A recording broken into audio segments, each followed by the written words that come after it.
आज जिल्हा परिषद प्राथमिक शाळा पडवळवाडी येथे डॉक्टर बाबासाहेब आंबेडकर यांचा शाळा प्रवेश दिन म्हणजेच 7 नोव्हेंबर हा दिवस आपण विद्यार्थी दिन म्हणून साजरा करत आहोत। या विद्यार्थी दिनानिमित्त आपल्या शाळेतील इयत्ता 1 पासून इयत्ता 7वीच्या सर्व विद्यार्थ्यांना आपण आज शाळाबाह्य पुस्तक वाचण्यासाठी दिलेलं आहे। का दिलंय याला सुद्धा एक इतिहास आहे। कारण का डॉक्टर बाबासाहेब आंबेडकरांनी आपल्याला सांगितलंय, वाचाल तर वाचाल, आणि खरोखर वाचनाने माणूस आयुष्यामध्ये तरला जातो, वाचला जातो। या उक्तीप्रमाणे आपण या शाळा प्रवेश दिनानिमित्त किमान एक पुस्तक वाचून डॉक्टर बाबासाहेब आंबेडकरांची वाचन प्रक्रिया आत्मसात करण्याचा प्रयत्न करत आहोत। तुम्हा सर्वांना एकच माझी तुमच्या समोर एक अपेक्षा आहे की किमान आजपासून मी विद्यार्थी आहे आणि मला किमान एका पाठाचं, एका बाह्य पानाचं, पाठपुट पानाचं वाचन रोज केल्याशिवाय हे परमेश्वरा मला झोप येऊ देऊ नकोस।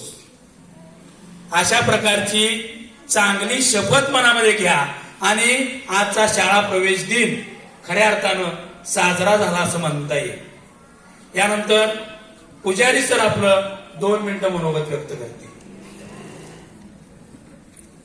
आज 7 नोव्हेंबर 2023 आजच्या दिवशी 7 नोव्हेंबर 1900 या सालामध्ये ज्यांनी भारताची राज्यघटना लिहिली, ज्यांना भारताचे राज्यघटनेचे शिल्पकार म्हटलं जातं, ते डॉक्टर बाबासाहेब आंबेडकर यांनी आजच्या दिवशी सातारा या ठिकाणी असणारा प्रताप सिंग या विद्यालयामध्ये त्यांनी प्रवेश घेतला। इंग्रजी 1लीच्या वर्गामध्ये त्यांनी प्रवेश घेतला आणि खऱ्या अर्थानं त्यांचं वाचन प्रक्रिया सुरू झाली।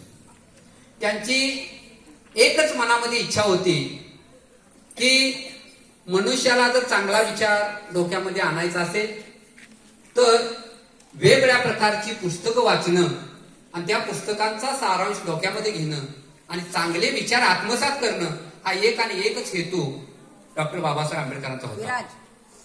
मनुष्य जर आपलं कर्तृत्व सिद्ध करायचं असेल, आपल्या काही भावना व्यक्त करायचा असेल, आपल्या काही अपेक्षा जर तो आपल्या मनामध्ये किंवा अपेक्षा पूर्ण करायच्या असतील तर माणसानं पहिल्यांदा काय केलं पाहिजे? वाचन केलं पाहिजे।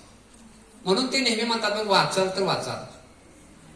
विद्यार्थ्यांना डॉक्टर बाबासाहेब आंबेडकरांना घरामध्ये लाईट नव्हती, घरची गरिबी परिस्थिती होती, तरी सुद्धा त्यांच्या गल्लीमध्ये असणाऱ्या लाईटच्या पोल खाली बसून, डांबाखाली बसून त्यांनी वाचन केलं। आणि एवढा अफाट त्यांचं वाचन होतं की त्यांना अनेक भाषा अवगत होत्या। बघा, ज्यावेळा आपला भारत देश स्वतंत्र झाला आणि भारत देश स्वतंत्र झाल्यानंतर एक कमिटी किंवा एक मंडळ नेमलं गेलं की आपला भारत देश स्वतंत्र झालाय, इंग्रज या देशातून आपण घालवले, पण आपल्या भारताचा राज्यकारभार, देशाचा राज्यकारभार कशा पद्धतीनं चालवायचा म्हणून त्यांनी त्या ठिकाणी काय केलं बघा।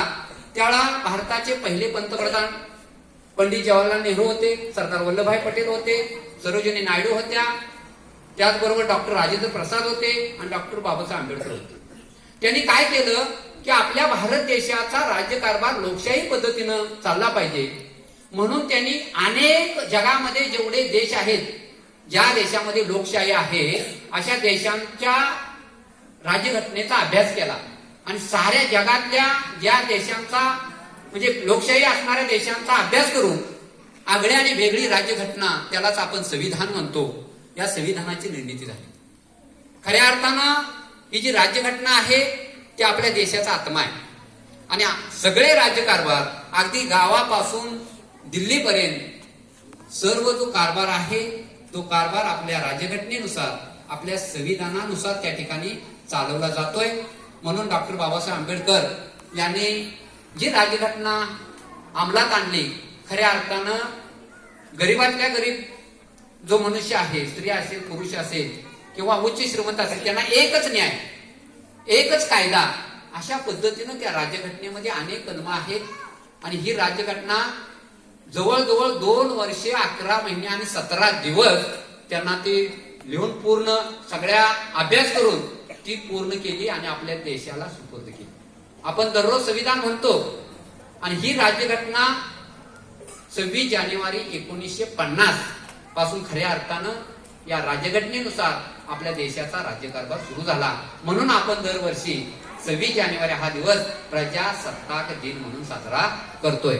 ठीक आहे. यानंतर आदरणीय पाटील सर आज विद्यार्थी दिनाच्या निमित्तानं 2 शब्द व्यक्त करतील. त्यांनी करावं असं मी त्यांना विनंती करतो.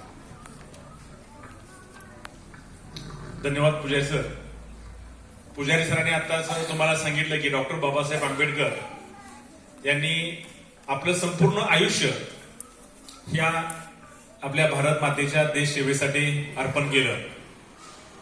आणि ज्या व्यक्तीनं आपलं आयुष्य संपूर्ण भारत मातेसाठी व्यक्त केलं, त्या व्यक्तीचा एखादा तरी गुण आपल्या अंगी उतरावा या उद्देशानं सकाळी ज्यावेळेला आजचे दिनविशेष लिहिले गेले, त्यावेळेला आजचा हा विद्यार्थी दिन साजरा, म्हणजे विद्यार्थी सांगितल्यानंतर मला पण खरोखर त्यावेळेला समजलं की आजचा विद्यार्थी दिन, आणि नंतर पुजारी सरांनी त्याचं आपल्या परिपाठाच्या वेळेला विवेचन केलं. मी पण समजत होतो की विद्यार्थी दिन म्हणजे कशाबद्दल केलाय, कुठल्या विद्यार्थ्यांना असं काय अलौकिक कार्य केलं, त्या विद्यार्थ्यांच्या स्मृतीसाठी आठवणीसाठी हे केलंय का. परंतु बाबासाहेब आंबेडकर यांनी हे जे अलौकिक कार्य केलं, विद्यार्थी दशेमध्ये असताना ज्ञानाचा ध्यास त्यांनी घेतला की या ज्ञानाच्या ध्यासातूनच इतका मोठ्या देशाची संहिता लिहिली गेली, संविधान लिहिलं गेलं. त्या बाबासाहेब आंबेडकरांच्या विचारांचा वारसा आपल्याही अंगी जपावा, आपल्याही अंगी उतरावा, म्हणून हा विद्यार्थी दिन विद्यार्थ्यांच्या जीवनामध्ये प्रेरणा देणारा, विद्यार्थ्यांच्या जीवनामध्ये आनंद फुलवणारा असा हा विद्यार्थी दिन सकाळी सरांनी सांगितलं की इतर कुठल्याही शाळेमध्ये साजरा केला झाला नसणार आहे. खरोखरच इतर कुठल्याही शाळांमध्ये साजरा केला जाण्याची शक्यता फारच दुर्मिळ वाटते. तो उपक्रम पुजारी सरांच्या या कल्पकतेतून आपल्या या शाळेमध्ये संपन्न होत आहे. बाबासाहेब आंबेडकर यांचं कार्य अतिशय उत्तुंग कार्य, अनेक देशांच्या राज्यघटनांचा त्यांनी अभ्यास केला आणि त्यामधून आपल्या देशाची अशी सर्वोच्च अशी राज्यघटना त्यांनी लिहिली गेली.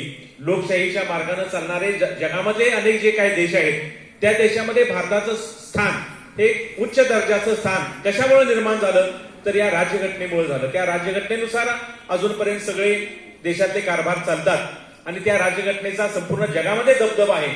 अशी राज्यघटना लिहिणारे डॉक्टर बाबासाहेब आंबेडकर ज्यावेळेला त्यांनी विद्यार्थी दशेमध्ये म्हणजे शिक्षणाला सुरुवात केली, अध्ययनाला सुरुवात केली, तो त्यांचा शाळा प्रवेशाचा दिन आज आपण विद्यार्थी दिन म्हणून साजरा करतोय. तुम्हाला वेगवेगळ्या विषयाची, वेगवेगळ्या लेखकांची अनेक पुस्तकं तुमच्या हातामध्ये आहेत. नक्कीच त्यामधून तुम्हाला तुमच्या ज्ञानामध्ये भर पडणार आहे, तुमच्या विचारामध्ये त्याच्या विचारावर तुमच्या त्या ज्ञानाचा परिणाम होणार आहे आणि आपण एक सुसंस्कृत सभ्य नागरिक म्हणून उद्याचा देश घडवताना आपल्यावर ज्या जबाबदाऱ्या येणार आहेत त्या जबाबदाऱ्या पेलण्यासाठी आपण या वाचनामधून समृद्ध व्हायचंय, सक्षम व्हायचंय. आणि नक्कीच तुम्ही वाचाल तर वाचाल. डॉक्टर बाबासाहेब आंबेडकरांनी सांगितलं, तुम्ही जर वाचाल तर वाचाल, म्हणजे तुम्ही वाचलं, ज्ञान वाचायचं म्हणजे काय, ज्ञान मिळवायचं. ज्ञान मिळवला तर कुठल्याही संकटातून माणूस वाचू शकतो, तरू शकतो. अशा या बाबासाहेब आंबेडकरांच्या त्यांच्या पवित्र दिन, आजचा हा अतिशय पवित्र दिन, त्या पवित्र दिनानिमित्त सर्व विद्यार्थ्यांना मी शुभेच्छा देतो आणि थोडक्यात माझं मनोगत या ठिकाणी संपवतो. जय हिंद, जय महाराष्ट्र.